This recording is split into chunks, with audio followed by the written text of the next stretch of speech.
Mi abuela me llamó interesada toda mi vida, hasta que el testamento reveló quién realmente la había traicionado. Mi abuela siempre me miró con desconfianza. Desde niña, cada vez que me regalaban algo, ella decía, seguramente lo quiere para sacar provecho. Yo no entendía. Tenía 8 años y lo único que quería era un helado. Pero en su mirada había algo que nunca se fue. Ese juicio silencioso. Esa idea de que yo no era de fiar. Con los años, se volvió peor. En cada reunión familiar, soltaba comentarios envenenados. Ella solo se acerca porque sabe que tengo propiedades. O peor, con esa carita de mosca muerta, seguro va a robarle el marido a alguien. Yo tragaba saliva, sonreía y me callaba. Mi mamá intentaba defenderme, pero nadie se atrevía a contradecir demasiado a la matriarca de la familia. Mi abuela era la que sostenía la casa, los negocios, las apariencias. Hace 3 meses, su salud empezó a deteriorarse. El cáncer la estaba consumiendo. Todos corrían a visitarla, llevarle flores, rezar con ella. Yo también iba, aunque cada vez que entraba a su cuarto me lanzaba esa mirada de sospecha que dolía más que cualquier palabra. Un domingo, reunida toda la familia, ella lo soltó frente a todos. Cuando yo falte, quiero que quede claro, a esta no le dejen nada. Ella solo busca interés. Sentí la cara arder. Mi tío se rió nervioso. Mis primos bajaron la cabeza. Mi mamá lloró en silencio. Yo me quedé ahí, inmóvil, como si me hubieran clavado contra la silla. No respondí. No esa vez. Semanas después, mi abuela murió. El funeral fue solemne, lleno de rezos y flores blancas. Yo la lloré, a pesar de todo, porque en el fondo, una parte de mí todavía quería su cariño. Días más tarde llegó el momento del testamento. Todos reunidos en la sala del notario. Mis tíos, mis primos, mi mamá, yo. El ambiente era espeso, cargado de expectativas. El notario empezó a leer. Propiedades, cuentas, joyas. Todo iba dirigido a mis tíos, a mis primos, a mi mamá. Y entonces llegó la parte final. Y a mi nieta, pausa. Le dejo la carta que explica la verdad que nadie quiso escuchar. El silencio fue absoluto. El notario abrió un sobre sellado y empezó a leer. Si estás escuchando esto es porque ya no estoy. Pasé la vida acusándote de interesada, pero la verdad es que no podía mirarte sin recordar mi propio error. El verdadero interés no fue el tuyo, sino el de quien compartió conmigo esta casa durante 40 años. Elena, mi hija, tu madre. Tú sabías la verdad. Y callaste. Todos se giraron hacia mi mamá. Yo me quedé helada. El notario siguió. Tu padre no es el hombre que creíste. Tu madre lo sabía. Y yo también. Por eso siempre pensé que un día tú me reclamarías. En lugar de eso, buscaste mi cariño. Te fallé, y lo supe hasta el último de mis días. Perdóname. Mi mundo se quebró en 1000 pedazos. La abuela me había odiado no por lo que yo era, sino por lo que ella misma escondía. Y mi mamá, en silencio, con la mirada baja, confirmaba que todo era cierto. El notario cerró el sobre. La sala estaba muda. Yo no lloré, no grité. Solo miré a mi madre y dije, entonces, toda mi vida fui el espejo de tu mentira.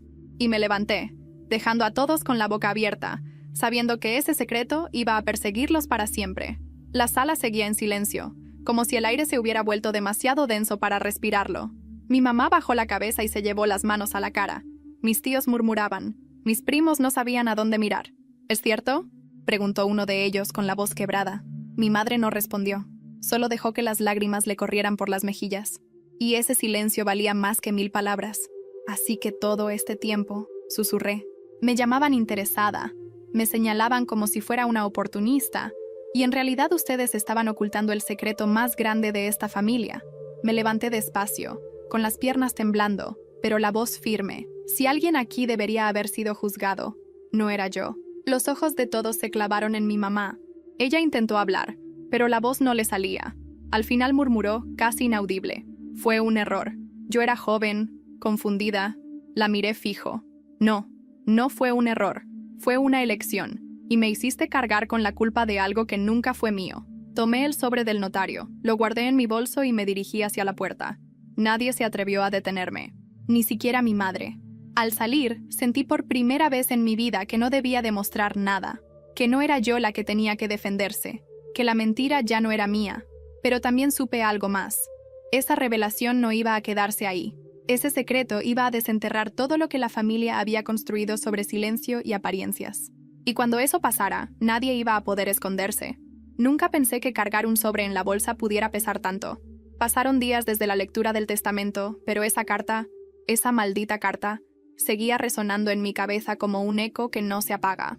Dormía mal, comía poco, y no podía mirar a mi madre sin sentir un nudo en la garganta. El lunes siguiente al funeral, decidí no volver al trabajo por unos días. Le dije a mi jefa que necesitaba espacio, pero no le conté más. ¿Cómo explicas que tu familia se desmoronó frente a ti y que toda tu infancia fue una mentira? Nadie te prepara para eso. Me encerré en el departamento. No quería ver a nadie. Mi madre llamó 2 veces. No contesté. Luego dejó un mensaje. Hija, necesitamos hablar. No todo es como parece. No respondí. No porque no quisiera, sino porque tenía miedo de lo que iba a escuchar si lo hacía. El miércoles por la mañana tocaron el timbre. Fuerte, insistente. Pensé que era ella, y mi corazón se aceleró. Pero cuando abrí la puerta, me encontré con una mujer que no reconocí de inmediato. Pelo canoso, corto, muy arreglada. Parecía sacada de otra época. ¿Eres Mariana?, preguntó con voz firme. Sí. ¿Quién es usted? Me llamo Teresa. Fui amiga de tu abuela por más de 40 años. Me quedé helada. La invité a pasar, sin saber muy bien por qué. Algo en su presencia imponía respeto. Traía una carpeta en las manos, bien cuidada, como si fuera un archivo confidencial. Se sentó en el sillón y me miró con una mezcla de compasión y urgencia. No vine por chismes. Vine porque tu abuela quería que lo supieras todo, y no me perdonaría si no lo hago. No dije nada. Solo asentí. Teresa abrió la carpeta y sacó varias cartas. Eran de mi abuela. Cartas escritas a mano, con su letra perfectamente reconocible, dirigidas a mi madre. Algunas estaban fechadas desde hace más de 30 años. ¿Ella las recibió?, pregunté temiendo la respuesta. Algunas sí, otras no lo sé. Pero lo importante es lo que dicen. Tu abuela no fue una santa, eso lo sabes. Pero no fue solo crueldad lo que te dio, fue miedo. Miedo a que tú le reclamaras lo que ella misma no pudo cambiar. Comencé a leer las cartas. En una de ellas, mi abuela escribía: Elena, no puedes esconderle para siempre la verdad a Mariana. Yo cargué con mis propios errores, y no quiero que ella herede una vida que no le pertenece. Me duele mirarla y ver lo que yo permití. Me temblaban las manos. Teresa me ofreció un vaso con agua. Tu madre y tu abuela se distanciaron mucho antes de que tú nacieras. Hubo una pelea, fuerte, por un hombre. Ese hombre no fue tu padre por accidente. Fue una decisión, y no fue solo de tu madre. ¿Qué está diciendo?, susurré. Estoy diciendo que la historia es más compleja de lo que parece, y que tú estuviste en medio desde antes de nacer. Me quedé en silencio. Ya no sabía qué sentir. ¿Ira? ¿Tristeza? ¿Desesperación? Teresa sacó una última foto de la carpeta. Era antigua, en blanco y negro. Mi abuela, joven, abrazando a un hombre que no reconocí de inmediato, pero había algo familiar en él, en sus ojos, en su sonrisa. Ese es tu verdadero abuelo, dijo Teresa, no el que te dijeron. Y si sigues buscando, te vas a encontrar con más verdades que nadie quiere que sepas. Me recargué contra el respaldo. Ya no sabía si quería seguir, pero algo dentro de mí se encendió. Un fuego viejo, una necesidad de entender, de encontrar respuestas aunque dolieran. ¿Dónde consiguió esa foto? Teresa dudó un segundo, y luego dijo: la encontré en una caja que tu abuela me dio antes de morir. Me dijo: cuando ya no esté, llévasela a Mariana. Ella sabrá qué hacer con eso. Levanté la mirada. Ahora la foto ya no era solo un retrato, era una puerta. ¿Y quién es él? Teresa respiró hondo. Su nombre es Julián Vargas. Vive en Puebla. Y no es solo parte del pasado. Está más cerca de lo que crees. La noche después de la visita de Teresa, no pude dormir. Coloqué la foto en la mesa de noche y la observé durante horas. Ese hombre, Julián Vargas, tenía los ojos tan parecidos a los míos que me costaba entender cómo nunca lo había notado antes. Esa curva en la sonrisa, ese mismo gesto que tantas veces había visto en el espejo y que siempre pensé que venía de mi madre. ¿Cuántas veces lo había imitado sin saber de dónde venía realmente? El nombre se me quedó grabado como una palabra prohibida. Julián Vargas, Puebla. Estaba demasiado cerca. Al día siguiente, antes siquiera de tomar café, abrí la laptop. Busqué su nombre. Lo encontré en menos de 5 minutos. Empresario, jubilado, viudo, 2 hijos, mismo apellido que uno de los compañeros de la secundaria. Me estremecí. Era él. No tenía duda. Las orejas, los ojos, hasta la forma de fruncir el ceño en la foto de perfil del periódico local donde lo entrevistaban hace años. Empresario textil que ayudó a revitalizar el comercio local. Bonito currículum. Pero para mí, él era otra pieza del rompecabezas. Marqué el número que aparecía en la página de su antigua empresa. Contestó una recepcionista. Dije que llamaba por un asunto personal. Me pasaron con alguien, pero no con él. Colgué. Aún no estaba lista. No así. Almorcé con un nudo en el estómago. La comida sabía a tierra. Más tarde me decidí. Tenía que hablar con mi madre. Confrontarla. No podía seguir esquivando esta realidad como si se tratara de una historia ajena. Esto era mi vida. Fui a su casa sin avisar. Cuando abrió la puerta, su expresión cambió de alivio a pánico en cuestión de segundos. «Mariana, ¿estás bien? Necesito respuestas». Nos quedamos de pie por un segundo, ella sujetando la puerta como si pudiera evitar que la verdad entrara si no me dejaba pasar. Al final, se hizo a un lado. «Pasa». La sala estaba igual que siempre. Ordenada, silenciosa, como si nada hubiera pasado. Como si la historia no se estuviera rompiendo en pedazos. «¿Quién es Julián Vargas?». Disparé de una vez, sin rodeos. Mi madre parpadeó. La taza de té que tenía en la mano tembló levemente. No respondió de inmediato. «¿Dónde escuchaste ese nombre?». «De tu madre, de Teresa, de las cartas. ¿Qué me estás escondiendo?». «No es tan simple», murmuró sentándose en el sofá, agotada. «No puedes entender». «No me digas que no puedo entender». «Intenta». Se quedó en silencio por lo que parecieron años. Luego habló. «Julián fue mi primer amor. Y también fue el error más grande de mi vida». Me senté frente a ella. El corazón me latía en las sienes. «¿Es mi abuelo?». «Sí, pero no oficialmente. Nadie podía saber. Él estaba casado, con hijos. Y yo, bueno, yo era joven, ilusa. ¿Y por eso callaste?». «Tu abuela me obligó a esconderlo. Me hizo prometer que nunca hablaría de él, que tú crecerías sin esa vergüenza encima, que nadie te señalaría como la hija del escándalo. ¿Y preferiste que me señalaran como interesada, aprovechada, falsa?». «Yo no sabía que ella te trataba así, no con esa crueldad». «¿Y qué sabías, mamá?». Mi madre se llevó las manos al rostro. Empezó a llorar, un llanto seco, cansado. «Sabía que la cagué, que permití cosas que nunca debí permitir, que te fallé, pero no supe cómo arreglarlo, y con el tiempo me acostumbré a vivir con esa culpa escondida». La miré. Esa mujer que siempre me pareció fuerte, inflexible, ahora era solo una sombra, una mujer rota. «Necesito conocerlo», dije con firmeza. Ella alzó la mirada, aterrada. «¿A Julián?». «Sí. No quiero que nadie más me cuente lo que pasó. Quiero escucharlo de él, verlo a los ojos, saber si supo de mí, si pensó en mí, si alguna vez le importé. Te va a romper el corazón. Tal vez, pero prefiero eso que seguir viviendo con mitades». Salí sin decir más. Ella no me detuvo. Y por primera vez en mi vida, sentí que estaba caminando hacia mí misma. Esa noche, mientras cenaba sola en la cocina, recibí un mensaje de un número desconocido.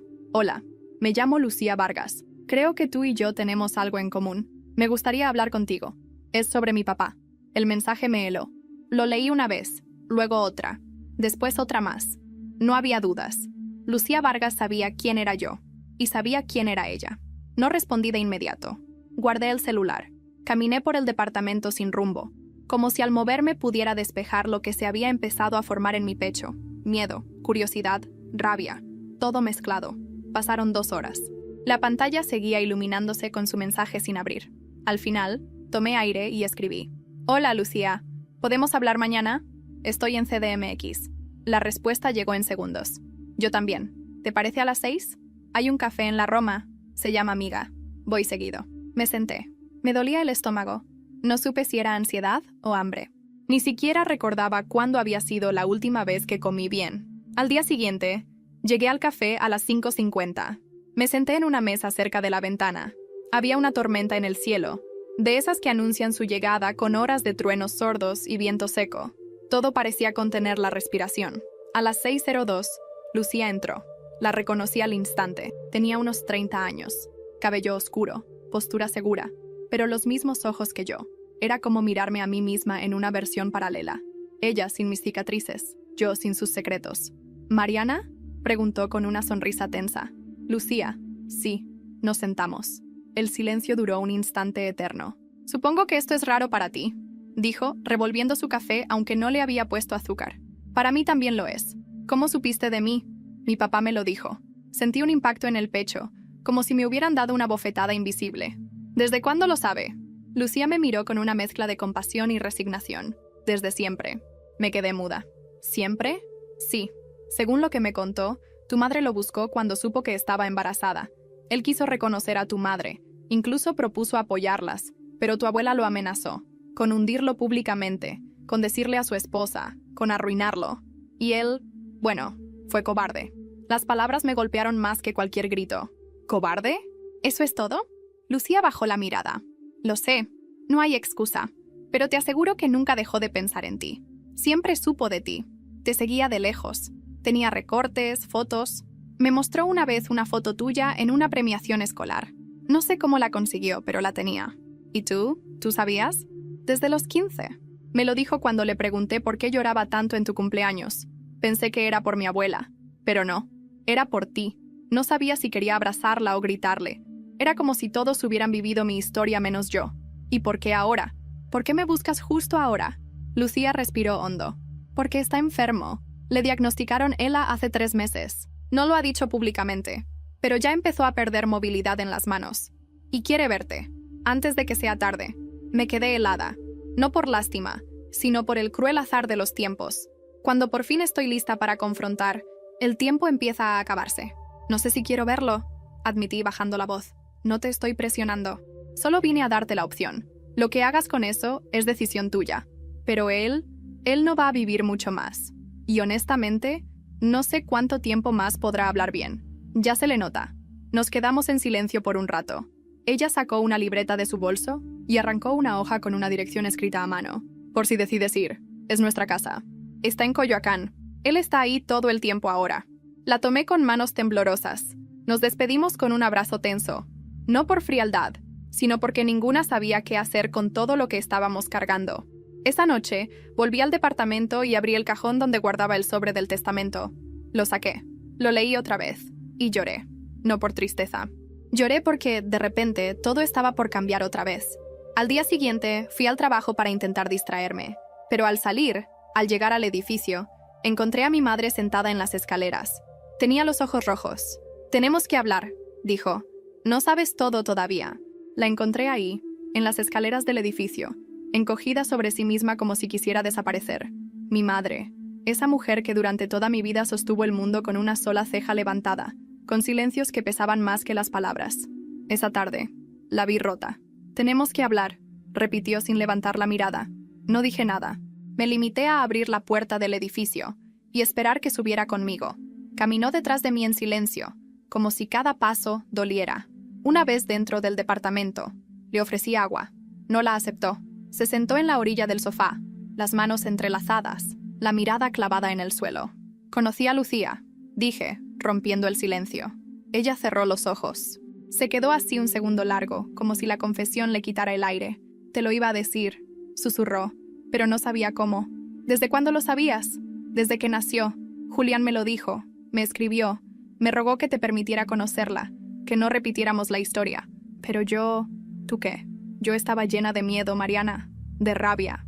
Me sentía traicionada por todos. Por él, por mi madre, por la vida. No quería que crecieras con ellos cerca. Pensé que si los borraba, si los sacaba de tu mundo, podrías tener una vida normal, sin confusión, sin vergüenza. Y a cambio me regalaste una mentira. Toda mi vida construida sobre un silencio que no era mío». Su voz se quebró. Por primera vez, no como madre, sino como una mujer más. Una mujer cansada. Lo sé, me equivoqué. Mucho. Pero no solo fue egoísmo, fue dolor. Julián me prometió cosas que nunca cumplió. Me juró que dejaría a su esposa. Me juró que me cuidaría. Pero en el fondo, yo ya sabía que no iba a hacerlo. Solo que no quería quedarme sola. Y cuando tu abuela lo descubrió, se volvió loca. Me golpeó. Me sacó de la casa. Me obligó a firmar un papel donde prometía no nombrarlo jamás. Si lo hacía, me quitaba todo, incluso a ti. Sentí la boca seca. Nunca supe que mi madre había vivido algo así. Ni siquiera imaginé que mi abuela fuera capaz de llegar a ese extremo. Siempre supe que era dura. Pero, ¿capaz de eso? ¿Qué papel? Mi madre se levantó. Sacó de su bolsa un sobre arrugado. Lo puso sobre la mesa. Encontré esto después de su muerte. Estaba escondido en una caja, con otras cosas de mi juventud. Es el contrato que firmé. Tu abuela lo redactó con un abogado. Si mencionaba a Julián, perdía el acceso a la casa, al dinero y a ti. No tenía a dónde ir. Tenía 22 años. No tenía nada. Lo abrí. Leí las líneas. Era legal. Asquerosamente legal. ¿Y por qué no hiciste nada después? Porque con el tiempo, creí que había hecho lo correcto. Tú creciste. Te volviste fuerte, inteligente. Pensé que, si te daba estabilidad, Todo lo demás no importaba. Pero cuando vi esa carta en el testamento, supe que no había escapado del pasado, solo lo había enterrado vivo. Me senté frente a ella. Estaba temblando. ¿Tú sabías que él me seguía? Lo sospechaba. Teresa me lo dijo una vez, pero le pedí que no me lo confirmara. No quería saber. Él está enfermo, mamá. Se está muriendo. Ella desvió la mirada. Lo sé. Lucía me escribió también. Quería que te lo dijera yo, antes de que ella lo hiciera. Pero me paralicé. Y cuando supe que ya te había contactado, entendí que no tengo control sobre nada de esto. Nunca lo tuviste, le dije. Solo te convenciste de que el silencio era poder. Pero lo único que hiciste fue dejarme sola. Nos miramos por largos segundos. No había más que decir. No ese día. No así. Mi madre se levantó. Solo quiero que sepas que, si decides verlo, no voy a interferir. No voy a detenerte. Es tu derecho. Pero también es tu riesgo. Solo tú sabrás si vale la pena. Y se fue. Me quedé sola. El sobre aún sobre la mesa. El contrato. Las promesas rotas. Las cicatrices que no eran mías. Esa noche, tuve un sueño extraño. Estaba en un jardín, y mi abuela me llamaba desde lejos. Yo corría hacia ella, pero cuanto más me acercaba, más vieja se volvía. Hasta que de pronto no era ella quien me hablaba. Era él. Mariana. Me desperté sudando. Tomé el teléfono. Marqué el número que Lucía me había dado. «¿Hola?», dijo al otro lado. «¿Puedo ir a verlo mañana?». Lucía no respondió de inmediato. Luego dijo: «Sí, pero Mariana, hay algo que no te he dicho». «¿Qué cosa?». «Él te escribió una carta, pero no es solo para ti. Es una confesión, y puede cambiarlo todo». El trayecto hasta Coyoacán fue eterno. No por el tráfico, aunque estaba como siempre, insoportable, sino porque cada semáforo en rojo me daba demasiado tiempo para pensar. ¿Qué le iba a decir? ¿Qué esperaba escuchar? ¿Qué iba a pasar si lo miraba a los ojos y no sentía nada? El taxi se detuvo frente a una casa blanca, sobria, de esas construidas en los años 70, con ventanales amplios y rejas oxidadas por el tiempo. Lucía me esperaba en la entrada.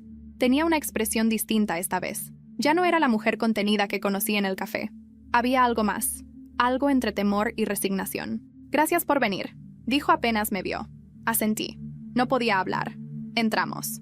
El interior era cálido, pero demasiado silencioso. Podía oír el tic-tac de un reloj en alguna parte. Me llevó hasta una habitación en la planta baja, donde el sol apenas entraba por la cortina, y ahí estaba él, Julián Vargas, más delgado de lo que imaginaba, pálido, con los músculos del cuello tensos por el esfuerzo, sentado en una silla especial, rodeado de medicamentos, dispositivos, oxígeno. Su mirada, sin embargo, era nítida, intensa. Cuando me vio, sonrió. Una sonrisa quebrada, pero real. «Hola, Mariana», dijo con dificultad, pronunciando cada sílaba como si le costara escalar una montaña. No supe qué decir. Me quedé parada, con la mochila colgando del hombro, apretando las correas hasta que los dedos me dolieron. Lucía cerró la puerta detrás de mí. Nos quedamos solos. «¿Te puedo mirar?», me preguntó él. «Puedes», respondí, con un hilo de voz. Lo hizo. Me observó como si buscara algo en mí, algo perdido, algo que lo había perseguido durante años. «No sabes cuántas veces soñé con esto. Yo no soñé contigo, porque ni siquiera sabía que existías», escupí. Me arrepentí al instante, pero no lo retiré. Él asintió, como aceptando el golpe. «Tienes razón. No hay excusa. Fui un cobarde». «¿Por qué? ¿Por qué nunca me buscaste?». «Porque tu abuela me amenazó, y no solo con destruirme a mí. Me dijo que si me acercaba a ti, le quitaría a tu madre todo, que las dejaría en la calle, y yo sabía que lo haría. Era implacable. Ella no protegía, controlaba. ¿Y tú aceptaste eso?». «Sí, porque pensé que, si me alejaba, al menos estarías a salvo». Lo miré. Las palabras me dolían más de lo que quería admitir, porque en su voz había algo que reconocía, algo triste, familiar. No estuve a salvo. Estuve sola, cargando con culpas que ni siquiera entendía, creyendo que algo en mí estaba mal, porque todos lo actuaban así, como si yo fuera una amenaza, un error. Julián cerró los ojos. 2 lágrimas se deslizaron por su rostro sin que pudiera detenerlas. «Te fallé», susurró, «como padre, como hombre, como todo». Tomó un sobre de la mesa junto a su silla. Me lo ofreció con la mano temblorosa.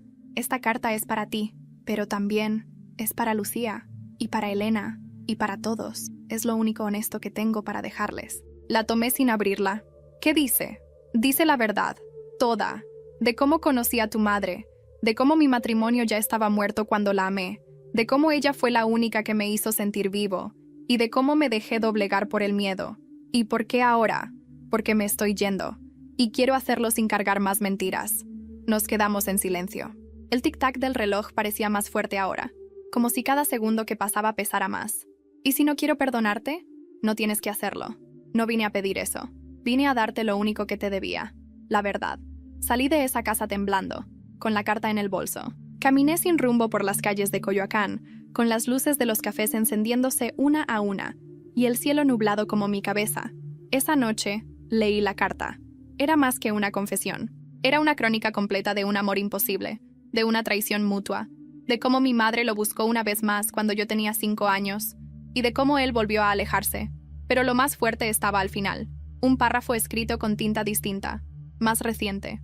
Mariana, si estás leyendo esto ya no estoy, pero hay algo que debes saber. Tu abuela no solo me alejó a mí, también le ocultó algo a tu madre. Algo que, si descubres, cambiará todo lo que crees saber de esta familia. El nombre que buscas está en el reverso de esta carta. Solo tú decidirás qué hacer con él. Volteé la hoja, y ahí estaba. Un nombre escrito con caligrafía temblorosa. Amparo Calderón de Vargas. Nunca había escuchado ese nombre, pero algo me dijo que no estaba lejos. No dormí esa noche. El nombre Amparo Calderón de Vargas no dejaba de dar vueltas en mi cabeza. Lo anoté en un cuaderno, lo escribí en el celular, lo murmuré en voz baja como si dijera un conjuro que podía abrir una puerta, o una tumba. La primera vez que busqué ese nombre en internet, no encontré nada. Ni una red social, ni una mención. Solo una nota vieja en el archivo de un periódico local de Puebla, mencionando a la señora Amparo Calderón, viuda de Vargas, como anfitriona de un evento de beneficencia en 1994. Era ella, la esposa de Julián, la mujer que, según mi madre, fue la razón por la que él nunca dio la cara, la figura invisible detrás del silencio. Lo que no entendía era por qué Julián la había mencionado ahora. ¿Qué tenía ella que ver con la historia que me había ocultado toda mi vida? ¿Qué podía saber esa mujer que hiciera temblar aún más los cimientos ya rotos de mi familia? Tomé un bus a Puebla esa misma semana. No le conté a nadie, ni a Lucía, ni a mi madre. Ni siquiera estaba segura de lo que iba a hacer si la encontraba. Solo sabía que tenía que verla. La dirección en el periódico coincidía con una zona antigua del centro. Calles empedradas, casas con portones de madera, faroles coloniales. Caminé hasta el número 144. Me detuve frente a una casa de 2 plantas con la pintura descascarada y las ventanas cerradas. Toqué el timbre. 2 veces. Nada. Golpeé con los nudillos. Escuché pasos del otro lado. Lentos. Medidos. Una mujer abrió la puerta apenas unos centímetros. Mayor. Ojos afilados. Ropa elegante aunque desgastada por el tiempo. ¿Sí? Disculpe. ¿La señora Amparo? ¿Quién pregunta? Me llamo Mariana. Mariana López. Silencio. No sé quién es usted. Soy hija de Elena. Y nieta de Graciela. Y de Julián Vargas. El rostro de la mujer cambió. Abrió un poco más la puerta. Pasa. Entré. La casa olía a madera vieja y flores secas. Todo estaba limpio, pero detenido en el tiempo. Como si desde la muerte de alguien, nada se hubiera movido más de 1 centímetro. Amparo se sentó en un sillón de cuero desgastado. Me ofreció asiento frente a ella. No preguntó si quería agua ni café. Solo me miró. Sabía que este día llegaría, dijo finalmente. ¿Por qué? Porque los secretos siempre terminan respirando. No importa cuánto los entierres. Tomó un álbum de fotos de una mesa lateral. Lo abrió y me mostró una imagen de ella y Julián, jóvenes, en una boda. Luego otra, años después, con una niña de brazos, y al lado una mujer que reconocí al instante. Mi abuela, Graciela. Me congelé. ¿Por qué está ella ahí? Amparo sonrió, pero fue una sonrisa amarga, casi burlona. Porque antes de que se odiaran, Graciela y yo fuimos amigas, muy cercanas. Compartíamos secretos, algunos muy peligrosos. ¿Qué secretos? Ella cerró el álbum. Me miró directo a los ojos. Tu abuela no solo me quitó a mi esposo, me quitó algo más importante, algo que me pertenecía. Sentí el corazón golpearme el pecho como un tambor. ¿Qué está diciendo? Estoy diciendo que Graciela y Julián tuvieron un acuerdo, un pacto, uno que rompieron. Y tú eres la última consecuencia de ese pacto roto. ¿Qué pacto? Uno donde las mentiras sostenían las apariencias, donde todos callaban para no derrumbar el teatro. Se levantó. Caminó hasta una vitrina y sacó una carpeta con papeles. La dejó en mis manos. Lee eso cuando estés sola. Y después, decide si quieres seguir escarbando. ¿Qué es? La verdad. La que tu abuela se llevó a la tumba. la que Julián no tuvo el valor de enfrentar, y la que tu madre, quizás, nunca conoció del todo. ¿Y por qué dármela ahora? Porque yo no voy a morir con la boca cerrada. Salí de esa casa con la carpeta contra el pecho. Caminé sin rumbo por las calles de Puebla, intentando encontrar aire. Ya en el hotel, la abrí. Eran registros, fotografías, correspondencia, y entre ellos, una carta de Graciela dirigida a Amparo, una carta que nunca fue enviada. En ella, la abuela confesaba haber ocultado algo fundamental, algo sobre una hermana perdida, una hija que nadie sabía que existía, una hermana que mi madre nunca supo que tenía. Leí esa carta tantas veces que las palabras empezaron a borrarse en mi cabeza. Amparo, te escribo esto porque ya no puedo cargar con la culpa. Lo que hicimos fue cruel. No a ti, a ella. Esa niña nunca tuvo la culpa de nada. Yo le quité a Elena lo que era suyo. La escondí. La borré. No porque quise, sino porque sentí que era necesario. Y me odio por eso. Pero si algún día lees esto, si algún día quieres justicia, dile a Mariana la verdad. Ella no tiene por qué pagar nuestros pecados. La fecha de la carta era de 2005, casi 20 años atrás. Mi abuela aún vivía. Aún caminaba con su andar fuerte por las reuniones familiares. Aún daba órdenes. Aún me miraba como si supiera algo que yo ignoraba. Porque lo hacía. Llamé a mi madre apenas amaneció. Estaba en el hotel, aún con los papeles sobre la cama. Mi voz temblaba. Necesito verte. Hoy. ¿Qué pasó? Hay algo más. Y no pienso cargarlo sola. Tomé el primer bus de vuelta a la Ciudad de México. 4 horas con la carpeta en las piernas, como si me quemara. Cada vez que intentaba cerrarla, sentía que algo me apretaba el pecho. Una voz me repetía: «No has terminado, Mariana, no todavía». Llegué a su casa a las 4 de la tarde. Ella me abrió con cara de preocupación. «¿Estás bien?» «No lo sé. ¿Puedo pasar?» Asintió, sin preguntar más. Nos sentamos en la sala. Abrí la carpeta frente a ella. La vi cambiar de color apenas reconoció la letra de mi abuela. «¿Qué es esto?» «Lo que nunca te contaron». Su mano tembló cuando empezó a leer. Primero la carta, luego los papeles, fotos viejas, documentos de adopción, un registro de nacimiento borrado. Todo apuntaba a lo mismo: una niña nacida en 1985, hija de Elena López Calderón, entregada en adopción a los pocos días de nacer. ¿Esto es verdad?, pregunté, cuando por fin levantó la vista. No dijo nada, solo se tapó la boca. Rompió a llorar. ¿Tú lo sabías? No, murmuró, entre lágrimas. No. Dios mío, no lo sabía. Entonces, yo estaba en el hospital. Acababa de dar a luz. Era un parto complicado. Me sedaron. Cuando desperté, me dijeron que la bebé había muerto. Me lo dijo mamá. Me dijo que no sobrevivió, que no tenía sentido seguir pensando en eso. Yo le creí, porque era mi madre. Y nunca pediste pruebas. Nunca preguntaste más. Tenía 19 años, Mariana. Estaba rota. Ella me dijo que me cuidaría, que me protegería del escándalo, y yo me dejé proteger, como una estúpida.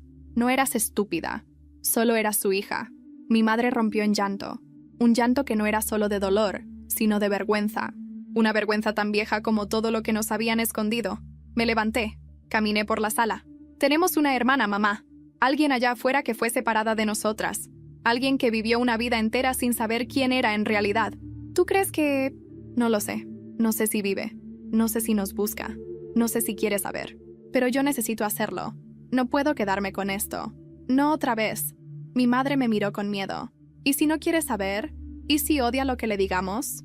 Entonces al menos sabrá que intentamos. Que no repetimos el silencio. Salí de ahí con una resolución distinta. Ya no era solo yo. No era mi historia, ni la de mi madre, ni la de Julián. Había alguien más. Una sombra que ahora tomaba forma. Una hermana. Otra mujer tejida por las mismas mentiras. Esa noche hablé con Lucía. «Necesito tu ayuda», le dije. «¿Qué pasa?» «Hay otra hija, otra hermana, de Julián, de mi mamá, una niña que fue entregada en adopción. Y creo que tu padre lo sabía. Necesito saber si dejó algo más. Un nombre, una pista». Lucía no respondió de inmediato. Luego suspiró. «Mariana, antes de morir, papá me dio una llave. Me dijo que la usara solo si tú se lo pedías. Es para una caja fuerte en su estudio. ¿Qué hay ahí? No lo sé, pero él dijo que guardó lo más importante de su vida ahí». El estudio de Julián era exactamente como me lo había imaginado. Muebles pesados, olor a madera vieja y encierro. Paredes llenas de libros que nadie abría hace años. La caja fuerte estaba empotrada detrás de un cuadro viejo, uno que mostraba un paisaje rural que, según Lucía, su padre pintó en sus años de juventud. Lucía sacó la llave de su bolso. Era pequeña, de metal oscuro, y temblaba un poco al sostenerla. ¿Estás lista?, me preguntó. No supe qué responder. Solo asentí. Giró la llave, y la caja hizo un clic seco que sonó como un disparo. Por un segundo, ninguna de las dos se atrevió a mover la puerta. Luego fui yo quien la abrió. Adentro había un sobre grande, varios documentos en carpetas y un cuaderno de cuero desgastado. No eran joyas ni dinero. Era otra cosa. Memoria, pruebas, testimonios. Tomé el cuaderno primero. Era un diario. Julián había escrito durante los últimos años de su vida, con letra cada vez más torpe, pero clara. Fechas, reflexiones, confesiones. Pasamos la tarde leyendo juntas, página por página. En una de las entradas más antiguas, escrita en 2001, Julián describía con detalle cómo recibió una carta anónima informándole que Graciela había entregado a una niña en adopción. La carta incluía un nombre, Valeria, ningún apellido, solo Valeria, nacida en octubre de 1985. En otra página, Julián contaba que intentó rastrear a la niña en secreto. Contrató a un investigador privado, pero todos los registros de nacimiento de esa época estaban inexplicablemente alterados. La adopción se hizo a través de una red de contactos personales de Graciela fuera del sistema judicial tradicional. Ella borró todo, dije en voz baja, más para mí que para Lucía. Sabía cómo hacerlo. Tenía poder. Tenía miedo. Lucía leyó en silencio. Luego me mostró otra página, donde Julián escribió: no sé si algún día la encontraremos, pero si Mariana descubre esto, si ella llega a la verdad, espero que tenga el valor de ir hasta el final. Yo no lo tuve. Yo me rendí. Pero ella es distinta, más fuerte. Se me hizo un nudo en la garganta. Entre los papeles había copias de las cartas entre Graciela y un tal padre Eulogio, un sacerdote retirado que parecía haber sido el intermediario en la adopción. En una de las notas manuscritas, él mencionaba haber entregado a la niña a una pareja del norte del país, muy católicos, gente de buena reputación. ¿El norte? ¿Dónde?, pregunté, leyendo la carta por cuarta vez.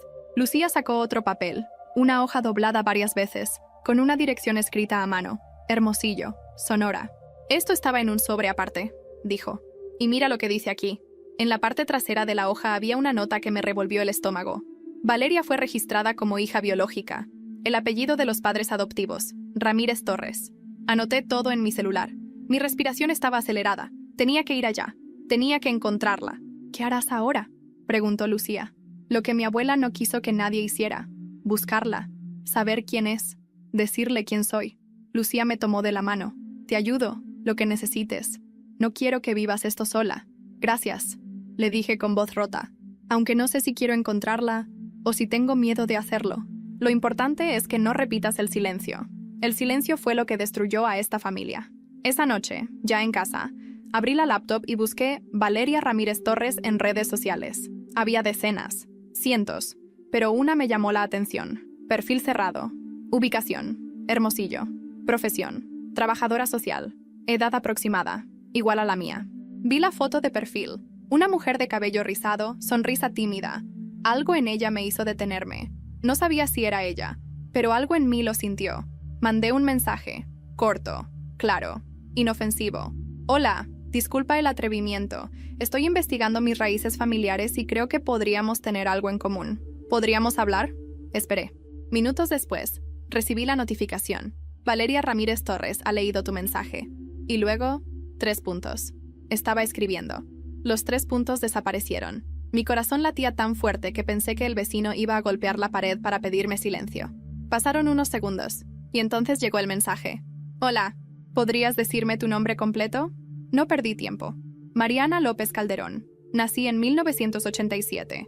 Soy hija de Elena López Calderón y nieta de Graciela Calderón. Silencio. Volví a entrar a su perfil. Seguía sin aceptar mi solicitud de amistad, pero algo me decía que estaba del otro lado de la pantalla, procesando. 2 minutos después, otro mensaje. ¿De qué se trata esto? Y ahí me quebré. No por fragilidad. Me quebré porque su pregunta era la más honesta, la más real que alguien podía hacer. ¿De qué se trataba todo esto? ¿Qué derecho tenía yo de aparecer en la vida de alguien con ese tipo de afirmaciones? Lloré antes de escribir. Creo que somos hermanas. Que tú eres hija de Elena, pero que fuiste entregada en adopción en 1985. Encontré documentos, cartas. Todo apunta a ti.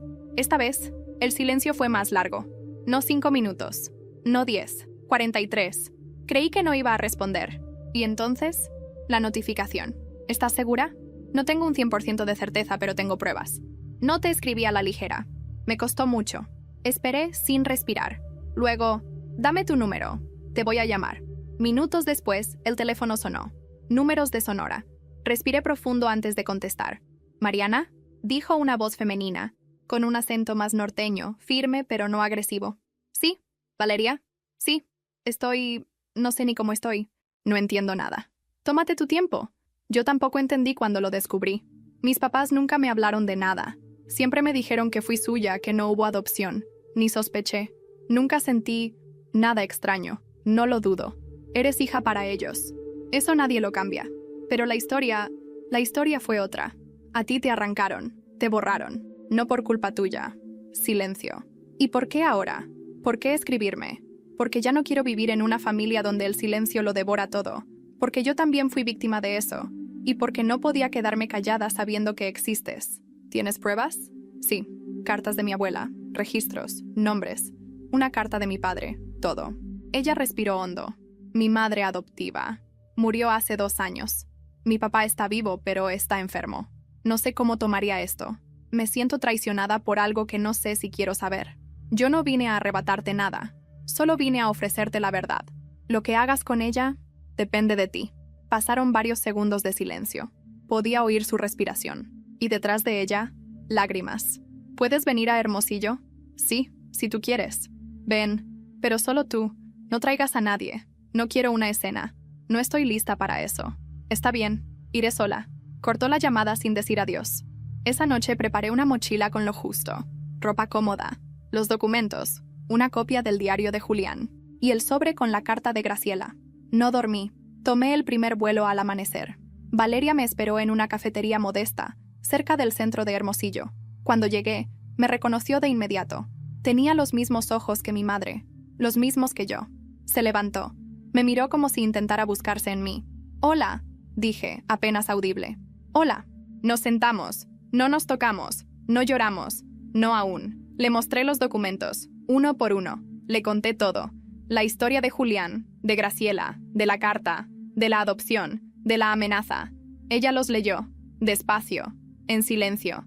Pasó más de 1 hora. Finalmente, habló. Siempre sentí que algo no encajaba. No sé por qué. Nunca fue una sospecha. Era más como una sensación. Algo en mí que no tenía nombre. Hasta ahora.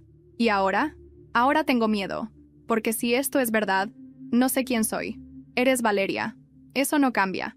Pero también eres parte de una historia que te ocultaron. Y tienes derecho a conocerla. A decidir qué hacer con ella. Se mordió el labio. Cerró los ojos.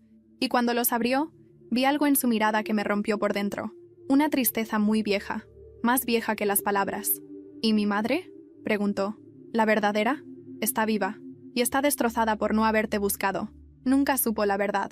Le mintieron también. ¿Y quiere conocerme? Sí. Valeria asintió. No dijo más. Pero en sus ojos ya estaba la respuesta.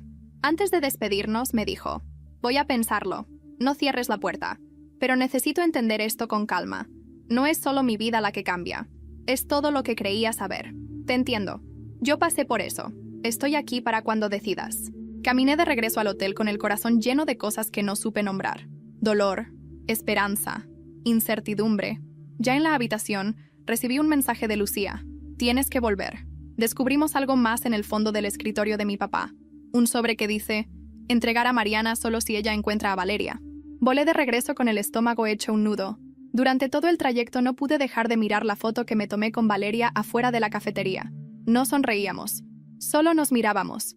2 mujeres que sin quererlo compartían una herida que no pidieron. Lucía me recogió en el aeropuerto. No hablamos mucho en el auto. Solo me alcanzó un sobre lacrado con mi nombre escrito a mano. Reconocí la caligrafía. Era la misma del diario de Julián. Esperé hasta estar en casa para abrirlo. Las manos me temblaban. Las palabras parecían saltar del papel. Y entonces leí: Mariana, si estás leyendo esto es porque encontraste a Valeria. Y eso significa que tuviste más valor que todos nosotros juntos. Quise darte esta carta solo si llegabas hasta el final, porque sabía que no podía obligarte a cargar con más verdades si no las habías elegido. Hay una última cosa que necesito decirte. Tu abuela no fue solo el origen de muchas mentiras, sino también su primera víctima. Cuando era joven, fue obligada a entregar a su primer hijo, un varón, producto de una relación que su familia no aprobaba. Nunca lo volvió a ver. Ese dolor la volvió dura, controladora, y cuando supo que tú venías en camino, juró que no permitiría que la historia se repitiera, pero en su intento por protegerte, terminó replicando exactamente lo mismo: el silencio, el robo de identidad, la separación. La diferencia fue que esta vez, tú rompiste el ciclo. No sé si esto ayuda, pero tal vez entender de dónde vienen los monstruos nos permite decidir si queremos convertirnos en ellos. O no, te fallé, lo sé. Pero al final, tú fuiste mejor que nosotros. Con todo mi amor, aunque no lo haya sabido demostrar, Julián. No lloré, no esa vez. Guardé la carta en la caja donde tenía todo lo relacionado con esta historia. Cerré los ojos, respiré hondo y sentí alivio. No paz completa, no olvido, pero sí el alivio de haber llegado hasta el final del túnel. Mi madre, Elena, pidió ver a Valeria un mes después. Se reunieron en un parque, sin intermediarios. Me dijo que temblaba tanto que se le caían las llaves. Valeria la escuchó en silencio. No la abrazó, no lloró. Solo la miró con los ojos llenos de preguntas que no podían responderse en una sola tarde, pero se quedaron sentadas por 2 horas. Y al final Valeria dijo: «No sé si podré llamarte mamá, pero podemos empezar por Elena». Y mi madre asintió, agradecida de tener siquiera eso. Valeria, con el tiempo, comenzó a construir un vínculo con nosotras. No se mudó, no cambió de apellido, pero vino a visitarnos más de una vez. Y en una de esas visitas, le regalé una foto enmarcada, las 3 en un café. Por primera vez, las 3 sonriendo. Ella la colocó en su sala, no en un rincón, en el centro. Lucía y yo seguimos hablando cada semana. Nunca fuimos hermanas como esas de película, pero hay una confianza rara entre nosotras, a veces más fuerte que la sangre. Me dijo una vez: «Si tú no hubieras llegado, papá habría muerto con todo esto enterrado. Gracias por hacerlo mejor de lo que él pudo». Y lo dijo sin odio, solo con verdad. Amparo Calderón murió 6 meses después. Recibí una nota breve en una caja de cartón con algunos documentos antiguos, certificados, fotografías, una cruz de madera. Sin palabras. Solo una oración subrayada en una de las cartas de Graciela. Lo que se oculta, se pudre. Lo que se enfrenta, respira. La enmarqué. Está en mi escritorio. Yo. Seguí con mi vida. Pero no como antes. Escribí un ensayo sobre la herencia emocional y los secretos familiares. Fue publicado en una revista. Luego, convertí todo en un libro. No usé los nombres reales, pero muchas personas se reconocieron. Una vez, en una presentación, una mujer del público me preguntó: «¿Y qué pasó al final? ¿Perdonaste?». Le respondí con la verdad: perdonar no fue el objetivo. Entender fue suficiente. Hoy miro hacia atrás y me doy cuenta de algo. No se trataba solo de descubrir secretos. Se trataba de dejar de vivir dentro de ellos. Porque al final no somos solo lo que nos pasó. Somos también lo que decidimos hacer con eso. Y yo decidí romper la cadena.